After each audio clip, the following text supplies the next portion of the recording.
नमस्कार मैत्रिणींनो, Anuj kitchen diary 23 मध्ये तुमचं सगळ्यांचं मनापासून स्वागत आहे।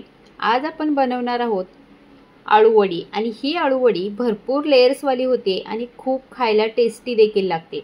तर पहिल्यांदा तर आळूची 5 ते 6 पानं स्वच्छ धुवून कोरडी करून घेतली।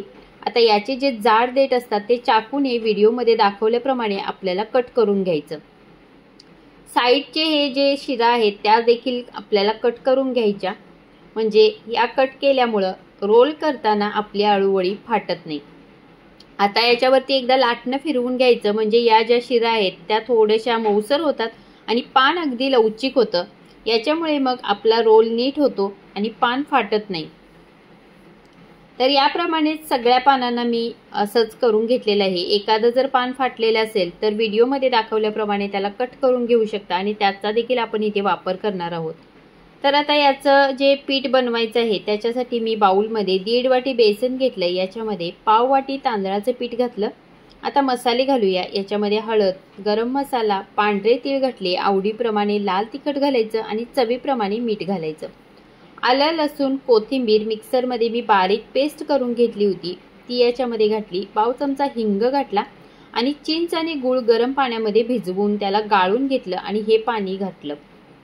हे पाणी घालणं खूप गरजेचं आहे, कारण आळूची पानं कधी कधी खाजरी असतात, त्यामुळे वडी खाल्ल्यानंतर घसा खवखवू शकतो, म्हणून चिंच गुळाचं पाणी किंवा कोकमचं पाणी घालायचं।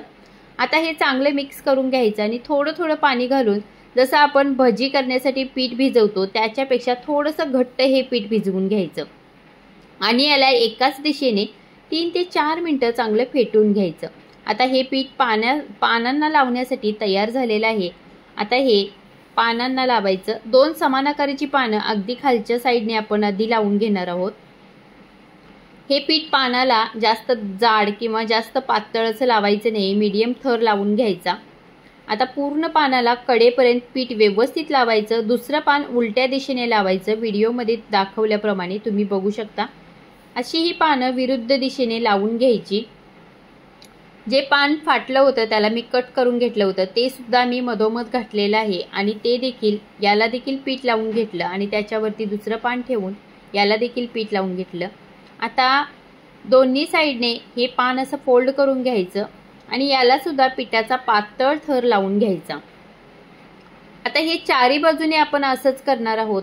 या बाजूने देखील मी हे पान फोल्ड करून घेतलं आणि याला सुद्धा पीठ लावून घेतलं। असंच मी चारी साईडनं सुद्धा या फोल्ड करून हे पीठ थोडासा पातळ थर लावला आणि हा रोल आता आपल्याला टाईट असा बंद करून घ्यायचा।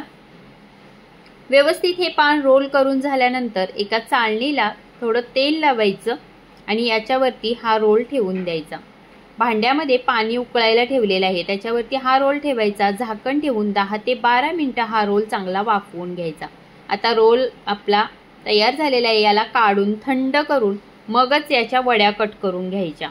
गरम गरम जर रोल तुम्ही कट केला तर त्याच्या वड्या नीट कट होत नाहीत आणि त्या तुटू शकतात, म्हणून रोल थंड झाला की मग वड्या कट करायच्या। कढईमध्ये या मी पुऱ्या तळून घेतल्या होत्या, तर त्याच तेलामध्ये मी या वड्या देखील तळून घेते।